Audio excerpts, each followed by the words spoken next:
Now, remember when Obama described us conservatives as bitter people clinging to our guns and our religion? Well, now we see who the real bitter clingers really are. Schiff, Schumer, Nadler, Pelosi, Romney, Bolton, just to name a few. Well, all of them, when you think about it, in their own way, are very angry people. They cling reflexively to an ideology that most people just don't relate to anymore. Now, the Democrats have become increasingly rabid and radical. They're turning off most sane people.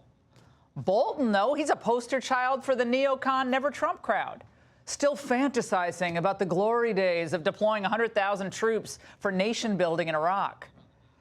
Both left and right have rejected his interventionist worldview, yet somehow he landed the NSC job in the Trump White House. Go figure.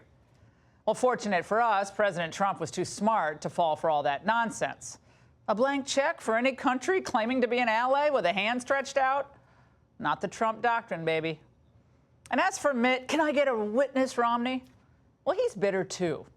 He still can't believe someone of his pedigree and upbringing ever lost the presidency, and that a man like Trump won it. 2012 is over, MITT.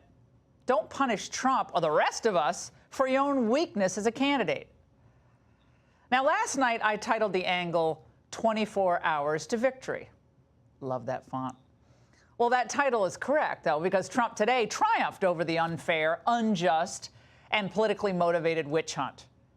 But the Democrats cannot accept defeat. As we've told you time and again, when they lose, they call everything that happened before illegitimate. But now, even the liberal media, well, they're having a hard time spinning it. Trump won. He's going to win this trial. He won on the issue of witnesses. He's going to get acquitted. That's how history will remember what went on here. It's over. They lost. Trump won. Tubin even has to admit it. So let's move on. But no, that would be the gracious thing to do. Instead, the Democrats are dragging it out in a pathetic attempt to cast a pall over Trump's State of the Union address and to gratuitously ruin Super Bowl weekend for the rest of us. Oh, the Iowa caucuses? Who cares about those now? Schumer and the gang are deeply bitter, selfish, and self-aggrandizing people. They're bitter once again because Trump has beaten them at their own game. And once again, Mitch McConnell, that sly, wily old dog of the Senate, outmaneuvered all of them.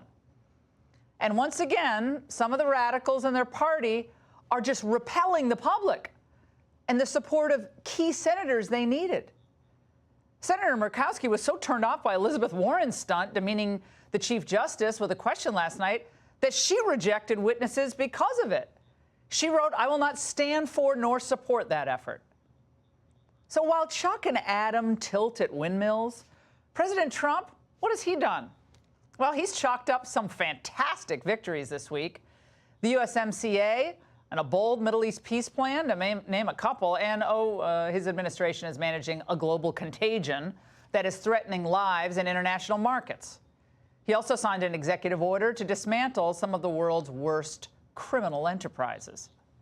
My administration is fighting these monsters, persecuting and prosecuting them, and locking them away for a very, very long time. We are dismantling the criminal organizations that make large-scale human trafficking possible. But the political games are not over, not by a long shot. Now, I warned you the other night that the Democrats and the media would drop one shiny object after another, and they do it in front of us as an attempt to kind of drag this out as long as possible. Julie Swetnick is somewhere waiting in the wings. And right on cue, of course, the New York Times conveniently dropped another 11th hour exclusive, fed by sources who claim to have read John Bolton's unpublished manuscript. The significance of this can't be understated. Bolton seems to implicate all of the players. Suddenly, there is new information that involves Pat Cipollone actually being in a room where supposedly some of this happened. It absolutely disgusts me. This is essentially the end of Clue. The butler did it in the Oval Office, with a hat, with a match. Now, it's obvious to anyone with a pulse that this is nothing more than a calculated, anonymously sourced hit job. It's a last-ditch attempt to sway fence-sitting senators. But Adam Schiff wants you to believe it is gospel. You will recall Mr. Cipollone suggesting that the House managers were concealing facts from this body. He said all the facts should come out. Well, there's a new fact which indicates that Mr. Cipollone was among those who were in the loop. Just as we predicted, and it didn't require any great act of clairvoyance, the facts will come out. Well, never mind that the president has already issued a blanket statement saying the meeting never happened. So Schiff is going to do anything, though, to keep this hustle alive. What else does he have? Even if it means tarnishing the reputations of good men like Pat Cipollone.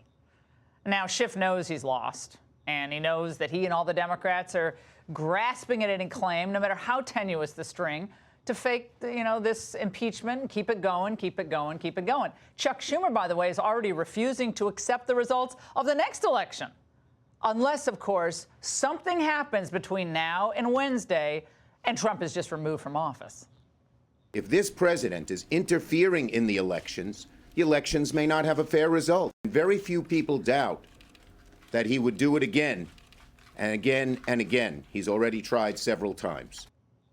Wait, he's done it several times? This from a man, by the way, who supports striking Trump's name from the ballot in November while forcing major candidates in his own party off the campaign trail just days before the Iowa caucuses. And Trump is the one interfering with the elections? No, Chuck. It's you and Schiff and the entire Democrat gang who are putting your fingers on the scale for the Democrat establishment. Good luck. But the American people see right through you. And that's the angle.